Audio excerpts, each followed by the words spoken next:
கர்த்தருடைய பரிசுத்த நாமத்திற்கு தோத்திரம். இன்றைக்கி இஸ்ரவேல் மக்களை ஆண்டவர் எகிப்து தேசத்தின் அடிமைத்தனத்திலிருந்து மீட்டெடுத்து ஆண்டவருடைய பரிசுத்த ஆவியானவரால் அபிஷேகம் பண்ணி அவரை சுதந்திரமாக மக்களை நடத்தி கொண்டு வருகிற நேரத்தில் அலைகளினால் ஏற்படுகிற ஒரு அலைக்கழிப்பினால் மக்கள் என்ன பண்ணுறாங்க, திருப்பியும் பார்வோனிடத்தில் சகாயம் கிடைக்கும், பார்வோனுடைய அந்நிய மனிதர்களுடைய சகாயம், பெலன், நம்பிக்கை என்று சொல்லி மக்கள் தங்கள் வந்த பாதையை திரும்பி பார்க்கிறார்கள். ஆனால் கர்த்தர் என்ன சொல்கிறார்னா, அந்நிய மனிதர்களை நம்புவது வீண்.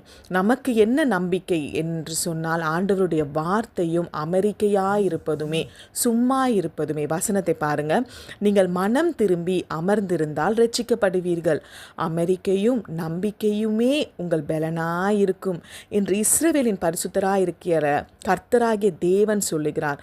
நீங்களோ அப்படி செய்ய மனதாயிராமல். இன்னைக்கு நம்ம என்ன நினைக்கிறோம், நம்ம சும்மா இருக்கிற கூடாது, நம்ம ஏதாவது பேசணும், நம்ம யாரிடத்துலாவது சகாயம் கிடைக்கும் அப்படின்னு சொல்லி நம்ம அந்நிய மனிதர்களிடத்துல, நமக்கு ஒரு காலத்தில் எதிரிகளாக இருந்தவர்களிடத்துல கூட சகாயம் கிடைக்கும்னு என்று சொல்லி திரும்பி போகிறோம் அவங்க கிட்ட.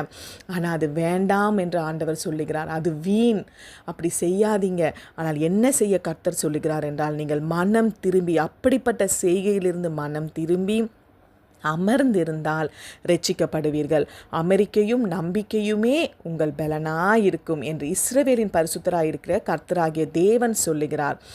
நம்ம அப்படி இல்லாமல் பல காரியங்களை செய்தோமே ஆனால் கூட கர்த்தர் என்ன பண்ணுகிறார் பாருங்க. ஆனாலும் உங்களுக்கு இறங்கும்படி கர்த்தர் காத்திருப்பார், உங்கள் மேல் மன துருகும்படி எழுந்திருப்பார். கர்த்தர் நீதி செய்கிற தேவன், அவருக்கு காத்திருக்கிற அனைவரும் பாக்கியவான்கள்.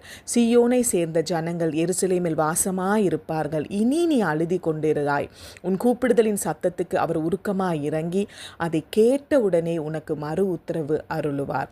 இன்னைக்கும் நம்ம மனிதர்களை சார்ந்திருக்கிறோமா? அவர்கள் சகாயத்திற்காக அவர்களை நோக்கி பார்த்து கொண்டிருக்கிறோமா? அப்படிப்பட்ட தவறுகளிலிருந்து நாம் மனம் திரும்பி ஆண்டவருடைய பாதத்தில் அமெரிக்கையும் நம்பிக்கையுடன் நம்ம அவருடைய பாதத்தில் அதையே பலனாக கருதி அமர்ந்திருப்போம். கர்த்தர் நம்மளை ரட்சிப்பார். ஆமீன். துதி கன மகிமை அனைத்தும் இயேசு ஒருவருக்கே. ஆமீன். அல்லேலூயா.